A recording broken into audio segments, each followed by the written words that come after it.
Tension দিলাইছি না নি কিচ্ছু বুঝি না রে বাজারও আইছে তোমরা কিচ্ছু তো কিনলাম না। কি নাম আপনার? নির্মল বণিক, আপনার প্রতিষ্ঠানের নাম কি? ভগবতী জুয়েলারি। তো কি হয়েছে আপনার দোকানে?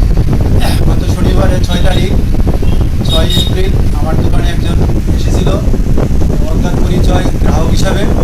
আসার পরে আমাকে বলছে কানের রিং দেখার জন্য। তো আমি এটি দেখালাম, দেখানোর পরে বলছে না আর যে একটু বেশি ওজনের দেখান। বেশি ওজনের দেখানোর পরে আমি দেখাচ্ছিলাম, দেখি আমার একটা ফ্যানের সুইচ অফ করতে গিয়েছি। তখন কী করলো, সে কানের রিংটা পকেটে ঢুকিয়ে নিল। তো আমি তৎক্ষণাৎ আমি বুঝতে পারিনি। যখন সে আরেকটা রিংয়ের হিসাব করছিল, হিসাব করার পরে যখন তাকে বললাম যে আমার 34,200 টাকা হয়েছে, সে আমাকে পেমেন্ট করবে, তখন বলছে যে তার পকেটের পার্স নাকি অন্য জায়গায় ফেলে এসছে। তারা ওর করে বেরিয়ে গেছে। আমি মনে করলাম তার ফেলে এসছে। তো আজকে যখন আমি আমার স্টক মিলালাম, মিলানের মনে আমার এখানে ছিল 10 জোড়া কানের, দেখছি আজকে 8 জোড়া কানের। তখন আমার সন্দেহ হওয়াতে তো আমি আজকে সিসি ক্যামেরায় চেক করলাম।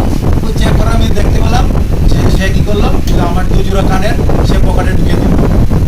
সন্দেহভাজন যে ব্যক্তিটি এসেছিল তাকে কি আপনি চিনতে পেরেছেন? তাকে আমি চিনতে পারিনি। এর আগে কি আপনার দোকানে এসেছিল? না, আসেনি। তো আপনি চিনেন না, যেহেতু আজকে কি আপনি পানিসাগর থানাতে এই ব্যাপারে জানিয়েছেন কোনো অভিযোগ? মানিসাগর থানাতে আমি জিডি এন্ট্রি করিয়েছি, পুলিশ এখনো আসেনি। এখন আপনি কি চাইছেন? আমি পুলিশের কাছে জিডি এন্ট্রি করে এসেছি, পুলিশ তদন্ত করুন। আর এই সমস্ত সোশ্যাল মিডিয়ার মাধ্যমে সে চুর যেভাবে ধরা পড়ুক।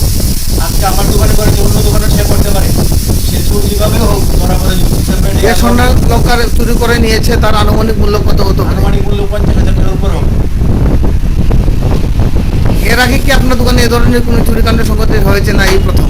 এই প্রথম হয়েছে, এর আগে কোনোদিন হয়নি? কোনোদিন হয়নি।